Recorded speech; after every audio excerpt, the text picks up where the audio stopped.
before I get in trouble with the rest of my group here. Okay. So for everyone who doesn't know me, my name is Victor. Myself, Trevor, and Marcel, we're the Freedom Boys. We're the core members of the Multifamily Freedom Chasers. I'm a pharmacist by training, and work a W-2 in the pharmaceutical industry as a drug safety scientist. Like Marcel and Trevor, I'm married and also have 2 kids. So if this is the first time you're joining one of my underwriting Zooms, put a 1 in the chat. Just wanted to say welcome. Welcome, Leanne. Hey there, Heidi. Hey there, Mario. Okay. So just wanted to say welcome, you guys. So quick shameless plug. If you haven't already, please plug into our ecosystem. You can join our Multifamily Freedom Chasers Facebook group, follow us on Instagram, like and subscribe to our YouTube, where we post our recordings of all our community Zooms. We're actually on Spotify now, where we upload our Sunday guest Zooms as a podcast now. So that's really cool. And if this isn't your first time, thank you for coming back and for maintaining that student mindset. I'll say this every single time I'm on here. That's the mindset that we should all adopt, which is to become a student and remain a student, because the world is always changing. So we must always be learning. Then as we remain students, become a contributor. Take the things that we just learned and contribute back to the community. Help those that need help with the information that you just learned. And as a result of being a contributor, naturally you become a leader. And you see that in our Freedom Chasers ecosystems and our community leaders in Peter St. Martin, Ed Shamiri, and Aldo Ancheto, who we have here tonight, Will Otis, the Miles family, Jerry and Shelley. So in our ecosystem, we get you activated on Sunday nights with our activation Zoom to get you pumped up and jumpstart your week. Then we have broker talks on Mondays to help you find deals, how to talk to brokers and source those deals. Then we have napkin underwriting on Tuesdays with Will, Aldo, and Ed, for after you get your deals from the brokers, so you know how to analyze it quickly and efficiently to see if it's a deal or no deal. And then alternating on Wednesdays, we have the financing and debt market Zoom with Jerry and Shelley to help you understand how to structure loan terms and finance those deals. And of course, this advanced underwriting Zoom with me. For those who have been here before, what do I always say? The greatest leader isn't always the one that goes on and do the greatest things. They're the ones who get the people to do the greatest things. So we want everyone here to become contributors and leaders so that collectively, everyone together as a community, we can do bigger and greater things than we could ever do on our own. From the Multifamily Freedom Chasers, our vision is to be able to help and activate and propel 100,000 corporate professionals in their multifamily real estate journey in active and passive investing so that they can acquire that financial freedom to be able to spend time on what brings them purpose, meaning, and joy. Right. So as you would expect from a Freedom Chaser Zoom, because we all came from the corporate world, here's our agenda and what we're going to do today. We're going to keep this to an hour and an hour only. We'll go over some quick housekeeping. Then we'll go into the content for today. It wouldn't be a Victor Zoom if I didn't leave you with some homework. And finally, we can close out with some Q&A. So just some housekeeping. We're a collaborative community. Everyone put your contact information and your target markets in your display name and in the chat so we can all network. We can all get to know each other. We can do things together. And just be mindful, okay, just mute yourself if you're not talking, and turn on your camera if you can. We love to see everyone's faces, and just be mindful of each other and be active in the chats, asking questions, answering them too if you know the answer. So being as a community and being a Multifamily Freedom Chaser Zoom, does anybody have any wins that they would like to share with everyone, and to keep everybody motivated, keep yourself accountable as well.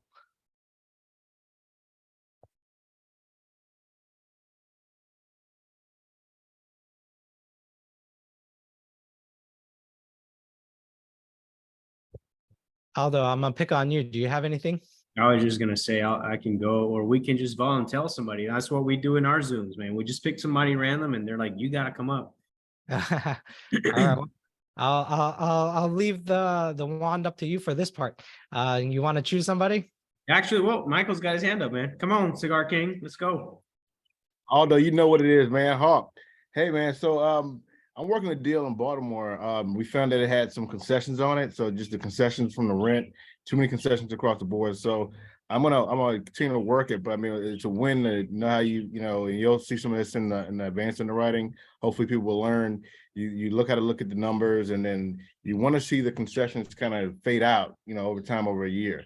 But these seem to be consistent. So I'm gonna do some more digging on it and see what's causing it, and maybe move on. But I think that can be considered a win. Just being able to work a property, get to a point where you're like you're about to advance underwrite it, and you look at the T12 and you see some inconsistencies that may not track out for the property. So just some advice. I think it's a win because you can the biggest thing I think in this game is maximizing your time, getting the reps in, but maximizing your time, but knowing how to avoid spending a lot of time on deals that are not good deals. So that's my 2 cents.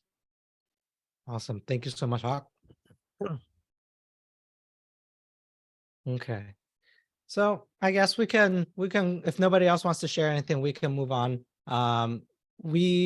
This week, we're gonna talk, since we went over a lot of the market stuff in the past several weeks. You can rewatch the recordings on our YouTube. So I think the next logical step would be learning how to dissect the financials, looking at reading a T12, looking at what the income, the expenses, and how to actually read a T12. So if everyone knows what a T12 is, or if you don't know what a T12 is, it's a document with a lot of numbers. It's the trailing 12 months financials. And here is what a example of a T12 looks like, just a snippet of it. So you can see it's the last 12 months worth of income, expenses, and it's a lot of numbers. And it's really, sometimes for a lot of people, it's a lot of, it's really intimidating to look at. So I just kind of wanted to show you and how to read one. So a lot of people look at one and then start thinking it just looks like a lot of calculus and all that. So the very first thing when you look at a T12 is every T12, everybody does the accounting differently. And no two T12, no two companies do the accounting the same. Some people even put things in different categories, but there are two main accounting methods. And some of you guys might have heard this, some of you guys haven't, but the two accounting methods is cash basis or accrual basis. So cash basis is when they record revenue expenses when the cash related to those transactions is actually received or dispensed. So money actually went into the bank account or money actually leaving the bank account. Then the next one is accrual basis, and that's when transactions occur. They record the revenue and expenses when the transaction occurred, but before the money is actually received or dispensed, meaning they got an invoice. So, but the money but maybe they haven't paid it yet. So what does this actually mean when you look at a T12? So here is a example of a T12 on a cash basis. So cash basis, which would mean this is, if you just look at rents, this is how much money they actually collected that month. So if you look at this T12 here, row 27, that's what they put down for rents. So July rents, they actually recorded, they actually received 48,924. And next month 55, next month 49, next month 51. So you see, this is actually money that they actually received from rents. Here, and then I can show you a different example of an accrual basis accounting T12. Now, on the accrual accounting one, you'll see a market rent and loss to lease. So market rent is, does anybody know what market rent is? Or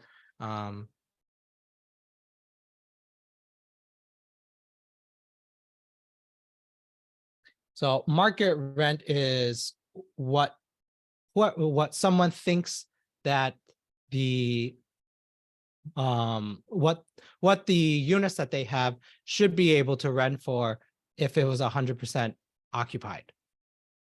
So does anybody know who sets the market rents on the accounting?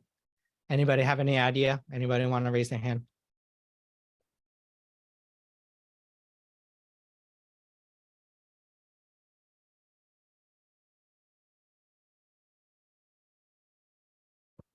Okay, although they put it in that they put the asset manager or the property manager. So yeah, so it's whoever's managing the property. It could be the owner, it could be the management company.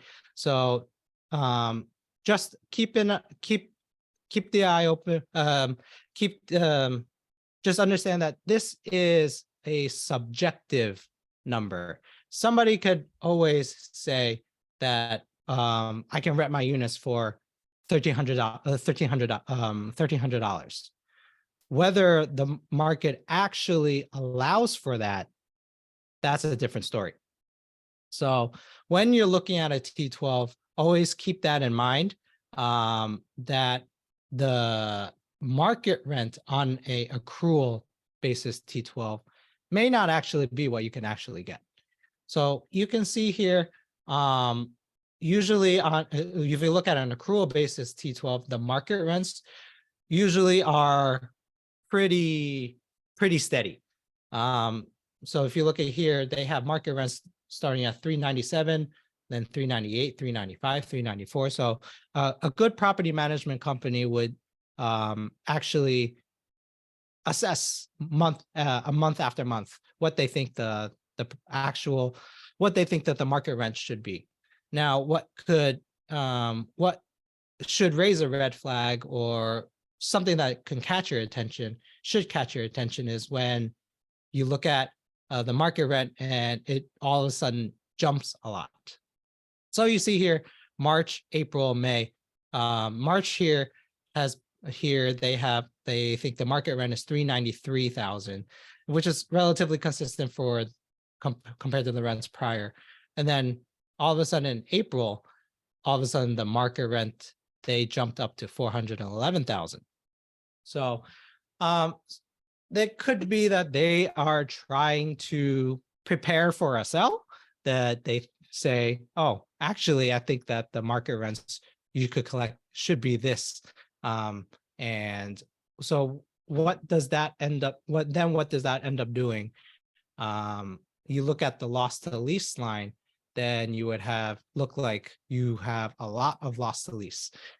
So when you're looking at a T12, you think, oh, they wrote down a big loss to lease, that if I come in here and manage the property, I should be able to lower this amount of loss to lease. So that's something that you would always want to keep in mind. Read this T12, but also you need to do your market research and actually see what the market can actually afford.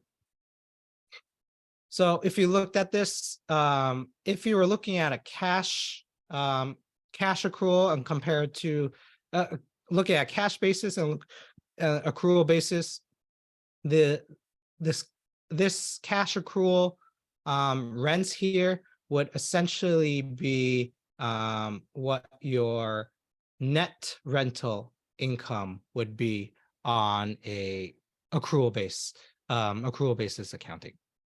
So in the cash basis, it doesn't, you can't see what vacancy is. You can't see what concessions is. You can't see what what's the bad debt is. So delinquencies, you don't see that.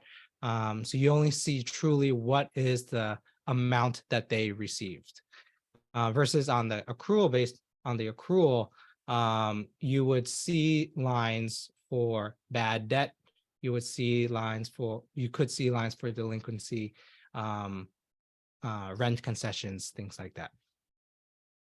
Does anybody have any questions on accrual and cash basis on the income side?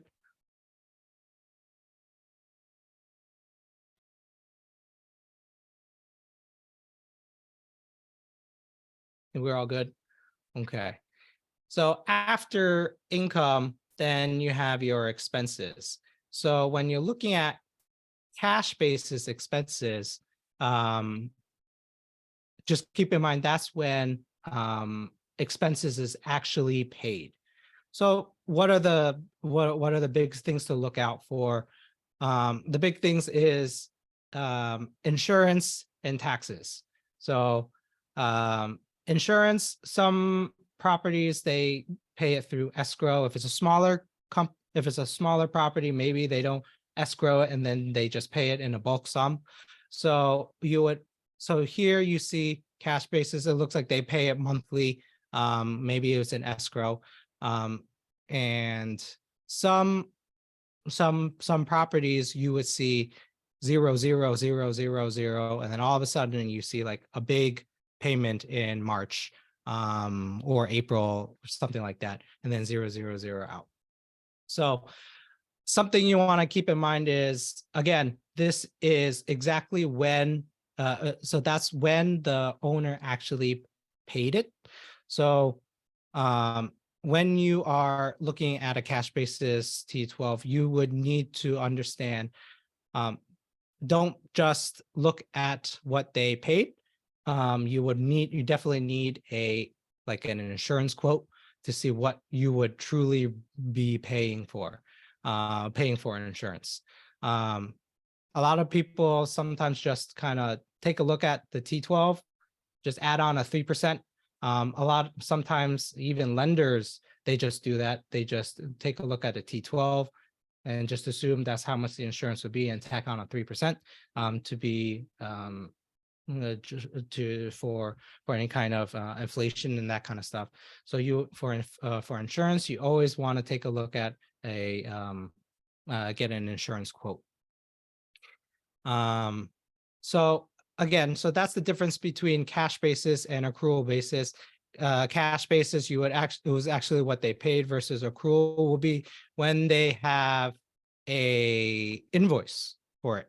So if they get billed for it, it doesn't matter if they pay for it later. As soon as they get the invoice, it will show up on the T12.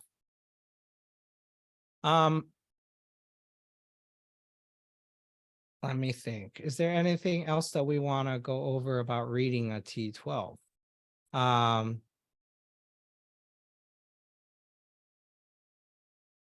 Okay. So that's kind of what I want to go over for the accounting methods. So when you are looking at income and you're underwriting a deal, does anybody know what is the time frame that you want to look at regarding income?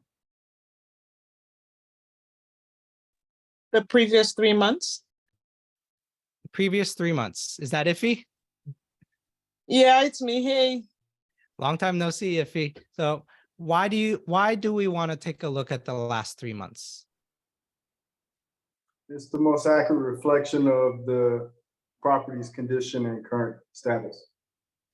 So that is true. And another reason is that's what lenders would look at when they are underwriting the deal to get you your loan. So especially agency loans. Agency, they would require a T3 by the lender.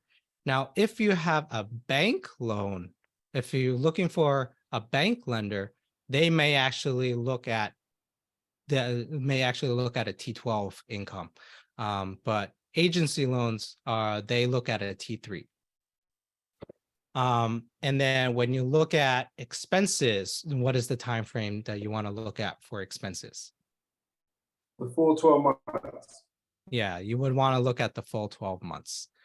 Now, when you look at a T12 here, let me think.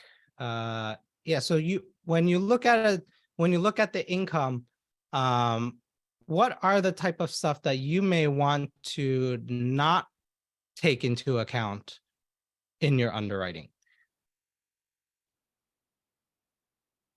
in terms of income? Late charges.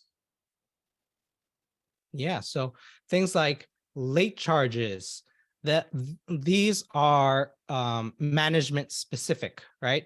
And if you are managing it like to a T and you do your job correctly, and you should be able to get the late charges may not apply to you. You might not actually get the late charges if you go in and you clear out the bad tenants, and you might not be able to get those additional income. So things like that, you might actually not want to take into account in your underwriting. You might want to take that out. Things, or maybe tenant referral fees, application fees. It depends on your management company. And depends on your own management. Do you charge for application fees and credit fees, things like that. And so Recording in progress. And he did all of it for me for $700, including paying. that. Okay.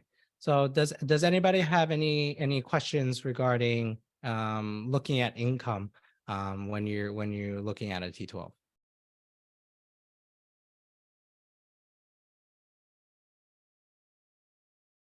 So yeah, things like late charges, bad checks, non-sufficient fund fees, lease termination fees, forfeited security deposits. All of these would, if you were to be on a conservative side, you would want to not account for these in other income when you're underwriting a deal.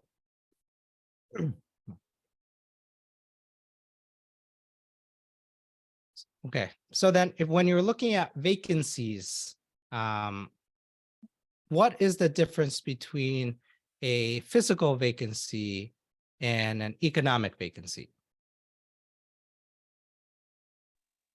Person's not there versus person's not paying.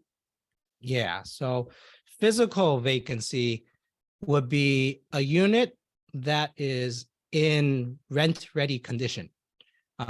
So you can just or rent-ready condition, or just takes a quick turn to be able to be in rent-ready condition. Now, economic vacancy, that is economic vacancies are things like rent concessions, or things that the tenants aren't paying. So something like that, a down unit would actually be considered an economic vacancy. Model units will be economic vacancies. Those are not rentable. Units, and it will take a significant amount of renovations to get it into rent-ready condition. So those are actually be considered economic vacancies, and you would not want to consider those as part of your residential vacancy.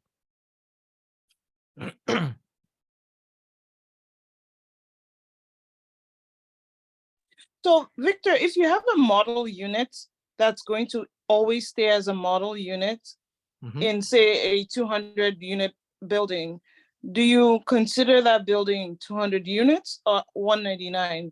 And then does the lender consider that building 200 or 199?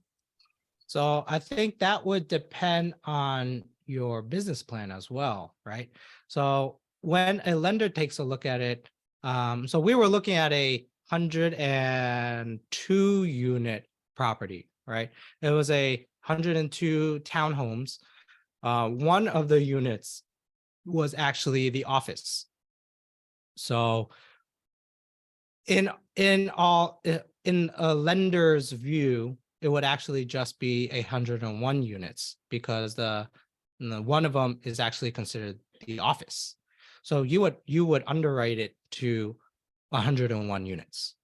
Now, that one extra unit could be a lot of revenue if you can take that away, take it away from as being an office and actually rent it out. Now that would be part of your business plan, but you would not be able to underwrite it as a rentable unit. And I personally wouldn't do it as well. I wouldn't count it as a rentable unit because it's not in rent ready condition. You're using it as an office. And yeah, so the current business plan wise, it's not considered a rentable unit. Thank you.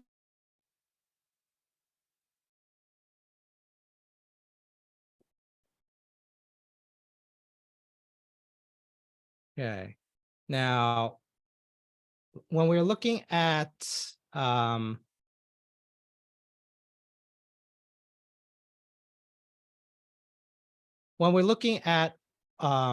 RUBS, right? We're looking at RUBS, we're looking at utility reimbursement. A lot of the people, what they do is they think that they look at the utilities and see and just charge back all the way up to maybe like 95%, thinking that you can charge that up in your underwriting. Now, I think that is very market specific. Very different localities and municipalities, they have different rules and regulations for that. So to be able to recapture on utilities, you actually need to take a look at what is truly legal to be recovered. And that's especially true with water. Now, you can never collect more than what you are paying for water. That because what does that end up being? You end up looking like a distributor, and then you can get in a lot of legal troubles when you're trying to do that.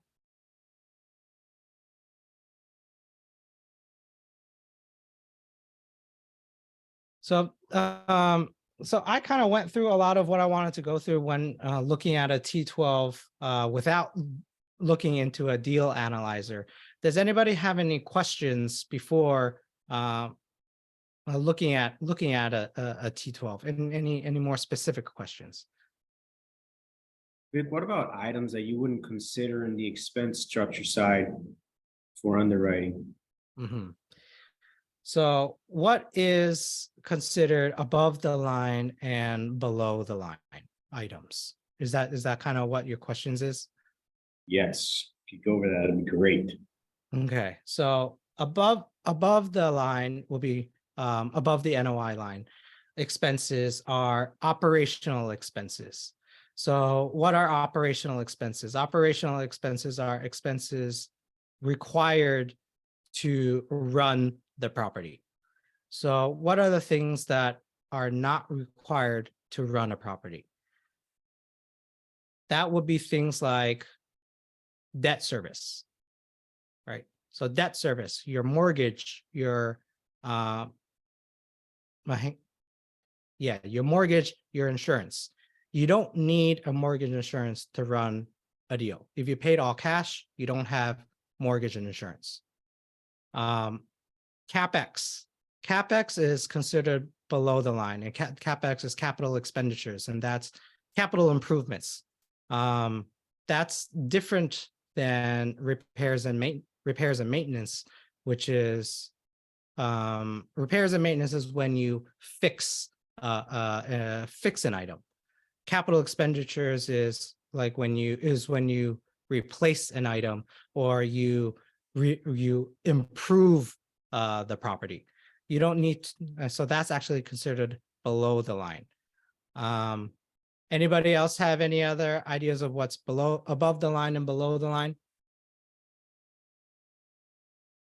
So wait, if a fridge stops working and you have to replace one fridge because you're replacing it, I thought that would be above. So technically, that should be a capital expenditure because you are replacing an item. Now, Hey. if you fixed it, that will be above the line. Well, hey Vic, so normally, I mean, you would have capital reserves for each unit. You kind of you put some away. I mean, sometimes you overraise, for each, let's say 250, sometimes 500 per unit. So that would be like, something like that, right? For broken appliances or maintenance on a per unit basis. So capital reserves is a very touchy subject, depending on who's asking, right? A lender considers that above the line. They want it to be accounted for in above the line before before any kind of disbursements and things like that. So lenders consider it above the line. But like you said, a capital reserve is a reserve. You put the money away, you're not spending it. So when you are for you as a operator, you would not look at that as a above the line. You would not consider that as part of the NOI calculation. That would take away from the cash flow, but it would not be considered part of the NOI. So depends on who you're looking, who's looking at it. The lenders would consider it above the line, part of the NOI. And unfortunately, that's just how it is. They look at it as above the line, they take it away from your proceeds. So Victor, on that, if we are trying to pursue a loan, would they force you to ensure there's a line for capital reserve, and will they dictate how much that would be? Lenders, absolutely. Lenders, absolutely. And it's typically, I've seen, I think it depends on the age and class of the asset as well. The classes that we're looking at, 1970s, 1980s and above, I've seen the agency lenders that we're looking at, they're looking at $300 a unit. Now, an older and even older product, they may even increase that even more, but it's lender specific as well, and it's absolutely required by a lender. Got you. Thank you. That's strong, man. Mm-hmm. What about asset management fees and that sort of thing? Mm-hmm. So asset management fee is also not an above the line item. You don't require an asset manager to run a deal. If you own the property yourself, you could have managed it yourself. You don't need an asset management fee. An asset management fee will be considered below the line.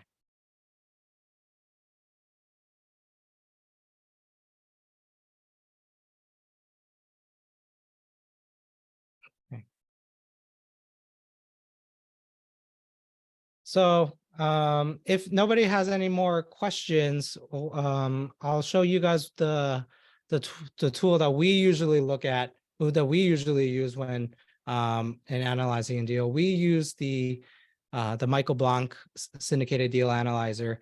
You can we're working on an affiliate link for this analyzer, and for you guys to get it to buy, hopefully with a small discount. But it's a very popular tool that everybody uses. Just keep in mind, a tool is a tool. There are so many tools out there. Another popular one is the synthesis analyzer. But again, a tool is a tool. And what really makes a tool work is the information that you feed it. So garbage in, garbage out. So that's why you really need to understand what you put into a tool. So when you're looking at a tool, or when you're underwriting a deal, a lot of the I kind of went through what income looks like, but expenses, these are some of the main categories of expenses, and you would always want to put the expenses into a particular category.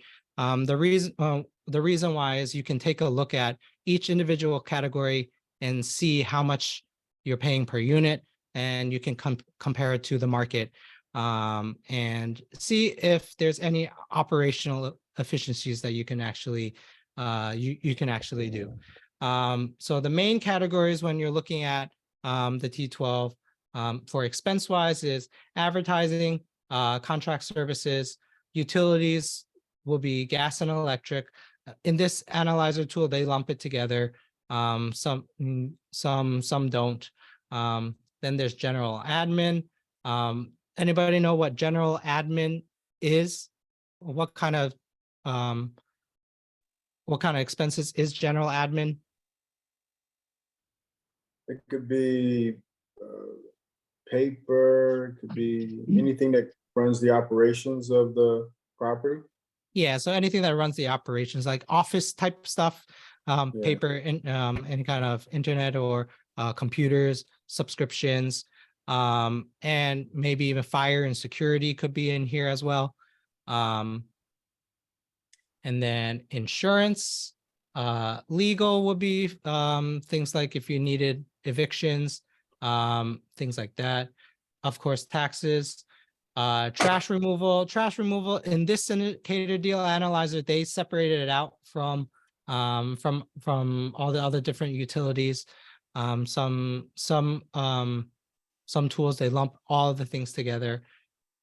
Management fee in here, payroll, repairs and maintenance, turnover, water and sewer, and then replacement reserve. That's would be like capital reserves. Does anybody know what is considered a contract service? That's like landscape, whatever contract services, or pest control. Yeah. Snow So removal. yes, that kind of stuff. And usually those are consistent month over month. So if you see a consistent charge, and it's the same amount each and every month, that will be something that you would consider contract services. Now, sometimes they put contract services list in there, things that are kind of more sporadic. You would kind of want to take a look at whether it's truly considered a contract service or not. Okay. All right, so this is what the Michael Blanc's deal analyzer looks like. I can show you what the synthesis analyzer looks like as well, and they're all very different. Let me see, where is it? Victor, I have one quick question on these expenses. Mhm. These gas, electric, and water, the utilities which are included, obviously they are assumed that they are common utilities. That's why they're listed here. And I think the more older the property is, there's most likely that water is not individually metered. It's more common. So is there a typical number which is used here? So it's really hard to use a rule of thumb, especially for water, right? Water is very typically paid by the owner. And the main reason behind that is water bills, I believe, are lienable. Electric bills are not lienable in most markets, meaning it's leaned onto the actual property. So if so electric is usually tied to a person, usually tied to the account owner, but water is usually tied to the property. So water, like I said, is very hard to do a rule of thumb because it all depends on, do you have green, like, do you, is it green? Is the property green? Do you have water saving low flow toilets? Do you have water saving shower heads? So it's really hard to have a rule of thumb. So you would typically kind of just, you would typically take what's on the T12 and look at it like that. Now, if you during due diligence take a look at it and see that, oh, they do not have low flow toilets, they don't have low flow shower heads, you can come in there with capital, well, as a capital expense, replace those items, and then you could lower the water and the water bill, and then that would in turn decrease the expenses on your balance sheet, and then that will increase your NOI. Does that answer your question? It does. And from your experience, is it worth putting all that capital expense in an apartment? Depends on your business plan. Okay. And I do think that is a worthwhile upgrade, especially low flow toilets. Those really old toilets that could, the ones that just go on and on and on forever, those can really rack up your water bill. Got you. Thank you. And again, anything on expenses that you save basically goes directly to your bottom line. Every dollar saved on expenses is a dollar on your NOI, and then depending on the cap rate of the market and the class of the property, that $1 could in turn become $15 to $20 worth of value.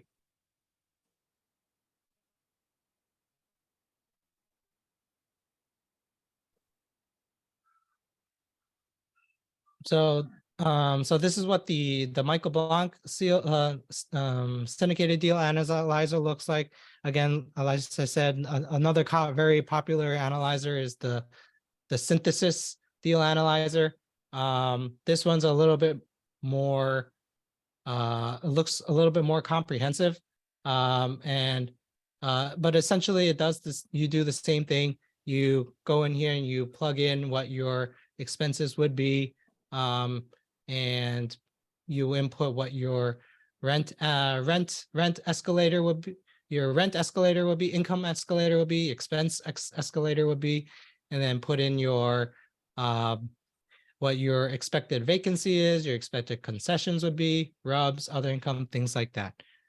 Now, when you're underwriting a deal, what are the market specific items that you would need to know to be able to underwrite a deal appropriately? Taxes, insurance. So taxes, insurance, those are some of the things that's more property specific. But what about what's the cap rate in the market? So actually, when you are buying a property, I actually would not base what your purchase price would be based off of cap rate. Why do you, now I know a lot, that kind of goes against what a lot of people are talking about. Why do you think that is? Does anyone have an idea?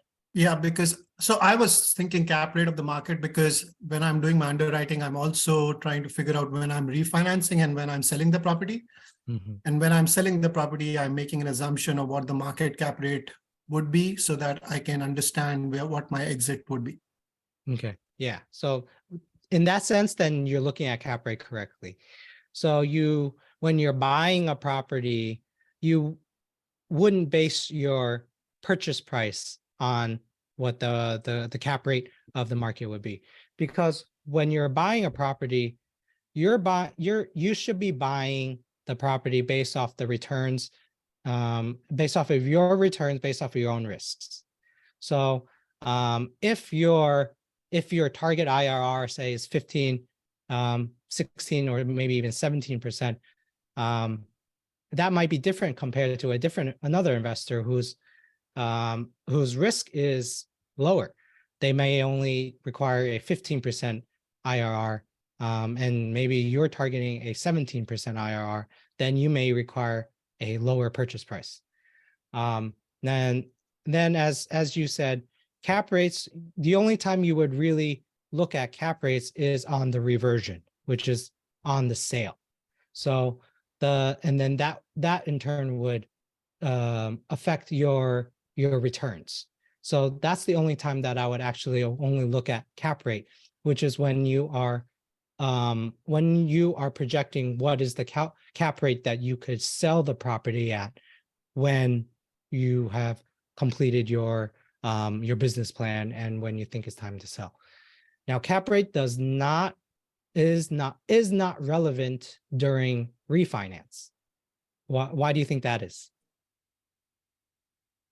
Because at that time, they're really Because looking at the NOI. Yeah, Right. right. So at a refinance, they look at your NOI because a lender bases their lending proceeds on the NOI, and you need to you have to meet a certain debt service coverage ratio, the DSCR. So on the refinance, cap rate does not make a difference during the refinance. So they do the valuation based on the NOI covering DSCR. Yes. So during the refinance, they base their proceeds off of the NOI. So Victor, back to your question about what we're supposed to look out for. Is it stuff like the average household income? Like, I just want to make sure we don't. Yeah. So back to the question, when you are underwriting a deal, the market specific the market specific indicators on in underwriting would be what is your actual gross potential rent, and vacancy and concessions. So that kind of ties in with your median household income. So the market rents, you need to do a market analysis research to see what is the actual market actually allowing for. So how do you do that? You would need to talk to somebody with supply side data like Costar. So Costar can pull data analytics for properties in a specific market, and see what are the properties doing? What is the market asking rents? What is the actual effective rents? What is the market vacancy? What is the market absorption? So things like that will give you need to know that data to be able to put into here. So what does everybody actually do for vacancy? What does everybody assume for vacancy? 5 to 10%. 5%. Everybody assumes 5% vacancy. What is most of the markets doing across the nation right now? Vacancy is increasing, so occupancy is going down. Vacancy is increasing. Occupancy is going down. Does anybody know what's the reason for that? It could be absorbing new deliveries of Isn't there apartments. I think the demand is reducing because the rents keep increasing, and then the supply is also quite large. So both the factors. Bingo. So it's both of those factors. So depending on your market, what has developers been doing in the nonstop in the past 5-10 years? Building. And what are they building? They are building A-class properties. They're building, Right. Everything is A-class. Everybody's renovating units. And even if it's like a B-class property that was just recently renovated in the last 5 years, they're going in and renovating everything top line, thinking that they can push rents. And what does that end up doing? That ends up putting a lot of pressure on, a lot of pressure on lower class properties. So A class delivering pushes a lot of pressure on B class, which then in turn pushes pressure on C class. And now with there being so much supply of A class properties, what is happening? They are needing to do concessions. They need to lower rents to be able to get tenants in there. Now, so there's actually a lot of oversupply right now. Many of the markets are in oversupply. So when you are looking at your vacancy, you would need to take a look at what is the market actually doing in your market. It's not doing 5% anymore. And you may need to adjust for that maybe in year maybe even in year 2. And then as well as rent escalator. Can you even increase rents? Can you actually increase rents in year 1 and year 2? You might even need to underwrite to no rent increase in year 1 and year 2, unless you're going in there and actually doing severe value add. I see a hand there. Is that Logan? Yes. Hey, I was just curious. So you said look at vacancy. I don't know if you can see my face or not. I can't see my face. But look at vacancy, or sorry, market vacancy. How do you find what the market vacancy is? You would need that. You would need supply side data. So somebody with, say, Costar, Axiometrics, and that would be someone like a property manager, somebody like or the broker that would have access to that information. So like real estate agents have that access to that? Real estate agents would not have access to that. You have to Okay. be in the commercial side. You have to be a broker. Yeah. Mm, So I see. I can show you what Costar can show you. I don't have Costar access. I know somebody that does, and this is how I can get my data here. So this is what a Costar just snapshot could show you. It can show you what is the total number of multifamily inventory units in your market, how many is under construction, what is the 12-month absorption. They can tell you what the vacancy rate at the moment, as well as what is the market rent. I may or may not trust the market cap rate, but this is very important information, market information that you really need to be able to make a decision on your underwriting. And then it can also give Gotcha. you So you just need to find somebody who. Yeah, you would need to find somebody that has that information. Costar is a great tool, and it can and Costar can also show you quarter over quarter data. It can show you quarter over quarter, what is that market's what are the number of buildings there are, if you guys can see a number of buildings, what is the asking rent per unit, what is the effective rent per unit, what is the concessions, what is the vacancy. So you can see here, this is very important information that Costar can show you. What is the vacancy doing quarter over quarter? This is Chattanooga. What did I do it? Chattanooga, Tennessee. This was back in January. Here you can see in Chattanooga, Tennessee, vacancy has been rising quarter over quarter from in all of 2022. And it shows you absorption. Anybody know what absorption is? Yeah, it has to do with how, based upon deliveries of new product or inventory, much is being leased based upon the units that they're bringing to market?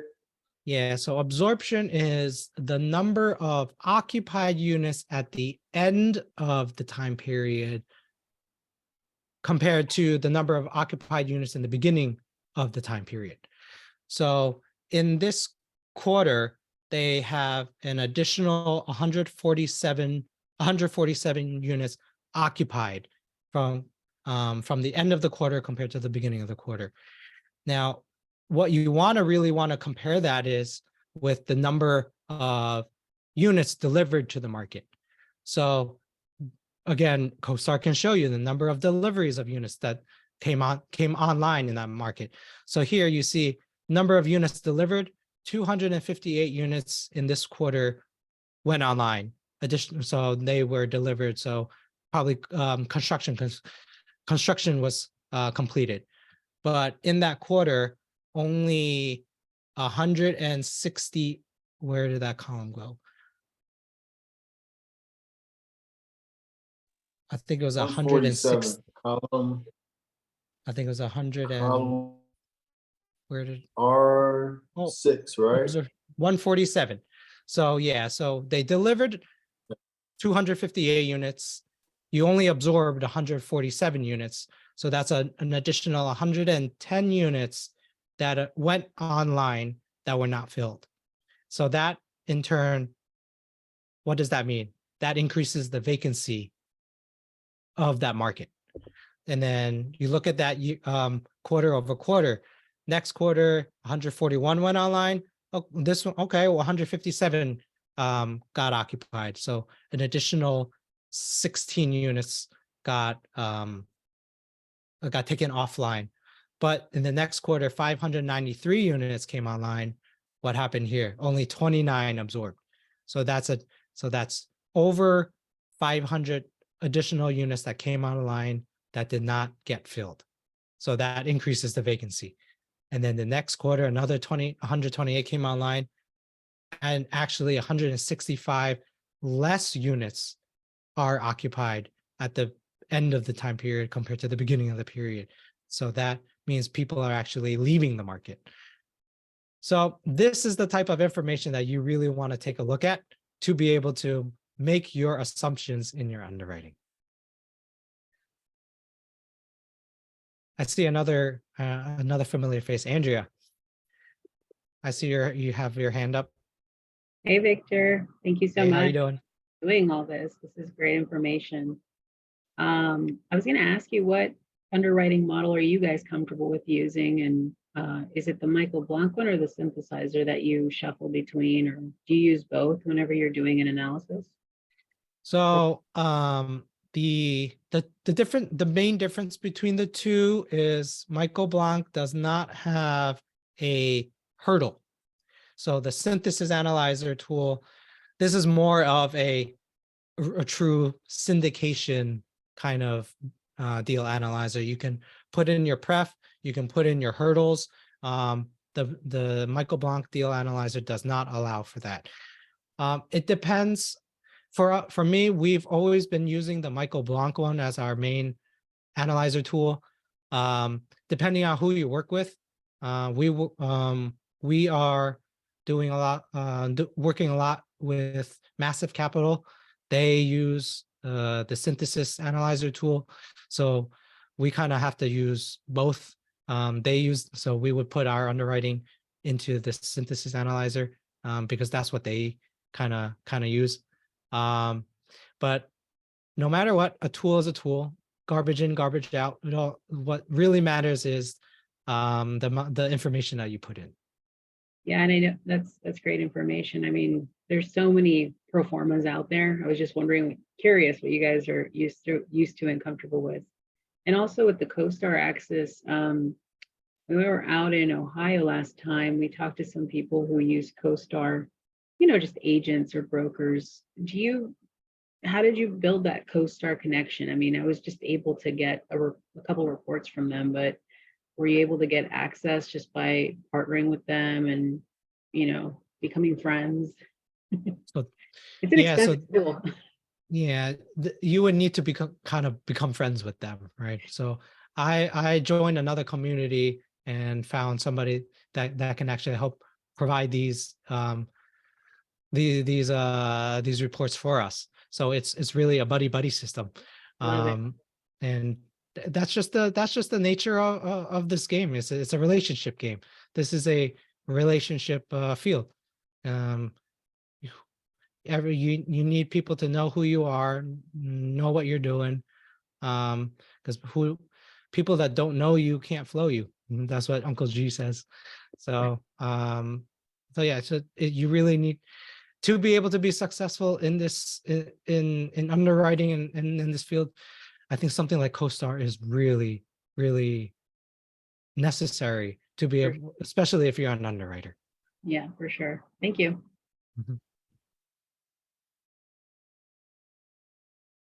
So I think this is we're actually a couple minutes over, and I just wanted to leave some homework with you guys, just to keep you guys accountable for actions. If a lot of you guys are looking at deals, so take a look at your T12. See, is the accounting a cash basis accounting or accrual basis accounting? And then you really want to understand your market to be able to understand what is your assumptions. So see if you can ask your broker that has Costar access, can they provide you what the market vacancy is for when you are underwriting your deal, and see if they can tell you what the absorption of units quarter over quarter is. Broker always likes to tell you you can push rents to this, and you can assume vacancy of just 5%, but dig a little deeper, see if they can tell you what the market is actually allowing for. So just wanted to leave that up, leave these couple of action items with you guys, and hopefully we'll see you guys again in 2 weeks for the Okay. next absorption. Before you sign off, can you go back to your cash or accrual slide? Just for a second. I just want to screenshot it. Thank you, sir. Cool. So again, thank you guys. Oh, I had a slide. I don't know what happened, but we actually, if you guys come into our Sunday Zooms, actually we have Robert Martinez, the Rockstar Capital independent and 2 times National Apartment Owner of the Year, coming back onto our Sunday Zoom on Sunday. If you guys remember, I think he was on our Sunday Zoom sometime in January.